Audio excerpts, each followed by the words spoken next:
AP deputy CM Pawan కళ్యాణ్కు హైకోర్టులో ఊరట లభించింది. వాలంటీర్లపై గతంలో ఆయన చేసిన వ్యాఖ్యలపై నమోదైన కేసులో స్టే విధించింది. విచారణను హైకోర్టు 4 వారాలకు వాయిదా వేసింది. ఏపీ హైకోర్టులో డిప్యూటీ సీఎం పవన్ కళ్యాణ్కు ఊరట లభించింది. వాలంటీర్లపై నిరాధార ఆరోపణలు, అనుచిత వ్యాఖ్యలు చేశారంటూ వైసీపీ ప్రభుత్వ హయాంలో పవన్ కళ్యాణ్పై గుంటూరులో కేసు నమోదైంది. ఈ కేసును కొట్టివేయాలని అప్పట్లో పవన్ కళ్యాణ్ హైకోర్టును ఆశ్రయించారు.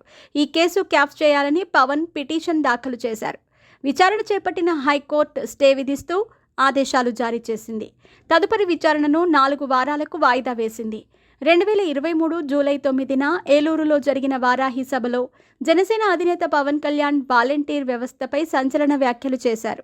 ఈ వ్యాఖ్యలు తమను అవమానించేలా ఉన్నాయని వాలంటీర్లు అప్పట్లో రోడ్లపైకి వచ్చి నిరసన తెలిపారు. ఏపీలో 29,000 మంది మహిళలు అదృశ్యమయ్యారని, ఎన్సీఆర్బీ డేటాను ప్రస్తావిస్తూ మహిళల అక్రమ రవాణాలో సంఘ వ్యతిరేక శక్తులకు వాలంటీర్లు సహకరిస్తున్నారని, కేంద్ర ఏజెన్సీల నుంచి తనకు సమాచారం అందిందని పవన్ కళ్యాణ్ ఆరోపించారు. ఈ వ్యాఖ్యలపై అప్పటి వైసీపీ ప్రభుత్వం పవన్పై చట్టపరమైన చర్యలు తీసుకోవాలని జీవో జారీ చేసింది. వాలంటీర్ల ఫిర్యాదుతో పవన్ కళ్యాణ్పై క్రిమినల్ కేసులు నమోదయ్యాయి. ఆ సమయంలో పవన్ కళ్యాణ్ తనపై నమోదైన కేసులను కొట్టివేయాలని హైకోర్టును ఆశ్రయించారు. తాజాగా ఈ పిటిషన్పై విచారణను హైకోర్టు స్టే విధించింది. విచారణను మరో 4 వారాలకు వాయిదా వేసింది.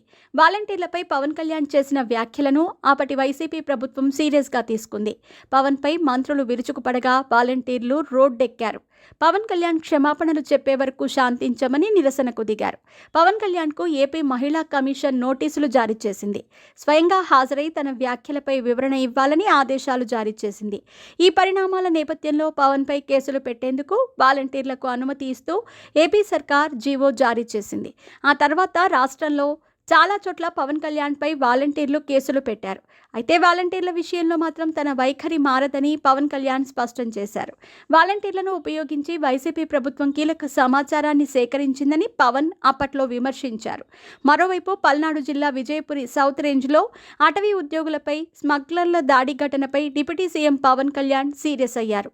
ఈ దాడిని ఖండిస్తూ పల్నాడు జిల్లా కలెక్టర్ ఎస్పీతో ఫోన్లో మాట్లాడారు. వన్యప్రాణుల అక్రమ రవాణాదారుల పట్ల కఠినంగా వ్యవహరించాల్సిన అవసరం ఉందని సూచించారు.